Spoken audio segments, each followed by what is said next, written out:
संजय गायकवाड।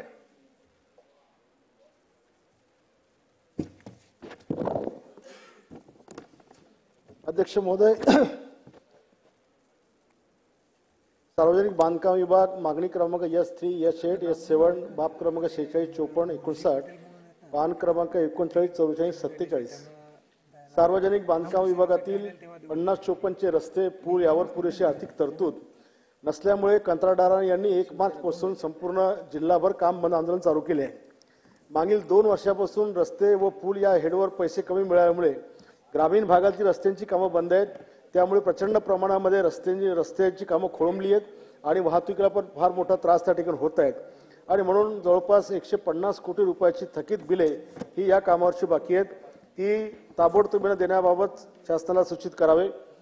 बुलढाणा मतदारसंघातील बांधकाम विभागाच्या ग्रामीण मार्ग व इतर जिल्हा मार्ग राज्य मार्ग या रस्त्यांची मागील 25 वर्षापासून अक्षरशः चाळणी झाली आहे, पण मागच्या एकनाथ शिंदे साहेबांच्या काळामध्ये भरीव निधींची रस्त्याची तरतूद मिळाली व कामे प्रगती पथावर गेली, परंतु त्याचे निधी अद्यापपर्यंत त्याच्यावर उपलब्ध नाहीये, तो करण्यासंदर्भात सूचित करावे। शहरामधले 110 वर्षापूर्वीची महसूलची इमारत त्या ठिकाणची आहे आणि म्हणून महसूल भवनाची गरज आज शहरामध्ये त्या ठिकाणी आहे। जिल्ह्याचं ठिकाण असल्यामुळे त्या इमारतीची गरज आहे, म्हणून त्याला सुद्धा निधी उपलब्ध करून देण्यात यावा। नवीन पुलांना सुद्धा म्हणजे एक वडगाव म्हणून गाव आहे, ज्याला दोन्हीकडनं पुढे पाण्याचा वळसा पडला तर गाव पूर्णपणे घेरल्या जातं, बाहेर पडायला मार्ग राहत नाही आणि त्या वडगावातला दोन्हीकडनं पूल आणि स्वातंत्र्यपूर्व काळापासून रिधोळ या गावामध्ये पुलाची व्यवस्था नाही, ती देखील त्या ठिकाणी करण्यात यावी। विविध कार्यालय मुख्यालय ठिकाणचं असल्यामुळे विविध कार्यालयाकरता सुद्धा इमारती नाहीत, भाड्याच्या खोलीमध्ये त्या लोकांना राहावं लागतं, काही तर टप्प्यांमध्ये ऑफिस त्या ठिकाणी चालू आहेत आणि त्याकरता सुद्धा इमारतींना निधी उपलब्ध करून देण्यात यावा। सार्वजनिक बांधकाम विभागाची इमारत सुद्धा ती खूप जुनी झाली असल्यामुळे त्याची सुद्धा इमारत बांधकामासंदर्भात या ठिकाणी मी मागणी करत आहे। महिला व बालकल्याण विभाग बाब क्रमांक 184 185 188 आणि पान क्रमांक 162 163 आणि 165 महिला व बाल विकास विभागामार्फत बुलढाणा मुख्यालय ते नवीन बांधकाम सुरू आहे, त्याबद्दल मंत्री महोदयांचे धन्यवाद। मात्र त्या ठिकाणी अपुरा स्टॉक, बिल्डिंग करता फर्निचर याची सुद्धा त्या ठिकाणी गरज आहे। ग्रामीण भागात बालविवाहाचे प्रमाण मोठ्या प्रमाणात होत आहेत, अनेक ठिकाणी याबाबत जनजागृती करण्याची अत्यंत आवश्यकता आहे। बऱ्याच ठिकाणी हॉटेल MIDC रेस्टॉरंट इत्यादी ठिकाणी अगदी छोट्या छोट्या टप्प्यांवर सुद्धा बालमजूर काम करताना दिसतात, त्यांची सुद्धा नोंद घेऊन त्यांच्यावर ठोस उपाययोजना करून करण्यात याव्या व त्यांच्या परिवाराला सक्षम करण्यात यावं, जेणेकरून या मजुरांवर ही काम करण्याची वेळ त्या ठिकाणी येणार नाही। महिला व बाल विकास विभागामार्फत देणारे अनुदान सुद्धा त्या ठिकाणी वेळेत देण्यात यावे। महिला व बाल विकास विभागामार्फत राज्यातील गरजू महिलांना रोजगारासाठी पिंक गुलाबी रिक्षा उपलब्ध करून देण्याबाबतचा शासन निर्णय 8 जुलै 2024 रोजी निघाला। GR मध्ये मराठीतील 17 जिल्ह्यांचा उल्लेख केलेला आहे।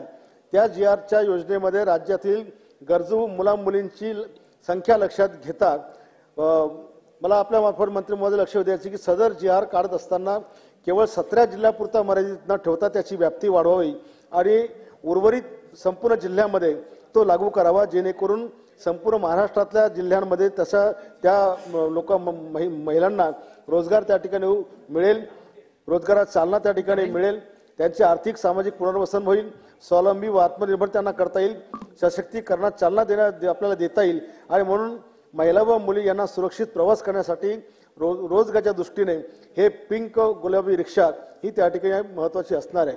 आरोग्य विभागाच्या बाबतीमध्ये अध्यक्ष महोदय, जिल्ह्याचं ठिकाण असल्यामुळे त्या ठिकाणी मोठ्या प्रमाणात परिचारकांची संख्या त्या ठिकाणी आहे आणि म्हणून त्या सगळ्या मुलींना कुठेही राहायची व्यवस्था नाही, हॉस्टेलची व्यवस्था नाही आणि म्हणून परिचारिक इमारत त्या ठिकाणी बांधण्यात यावी। मी मागच्या अधिवेशनामध्ये याच हॉस्पिटलच्या संदर्भात 99 कोटीच्या औषधी घोटाळा मी या सभागृहामध्ये उघड त्या ठिकाणी केला होता आणि त्या औषधी घोटाळ्याची सुद्धा आजपर्यंत त्याच्यावर काही कारवाई केल्या गेली नाही। प्राथमिक आरोग्य केंद्र इथे मोठ्या प्रमाणात जागा रिक्त आहेत, त्या जागा त्या ठिकाणी भरण्यात याव्या।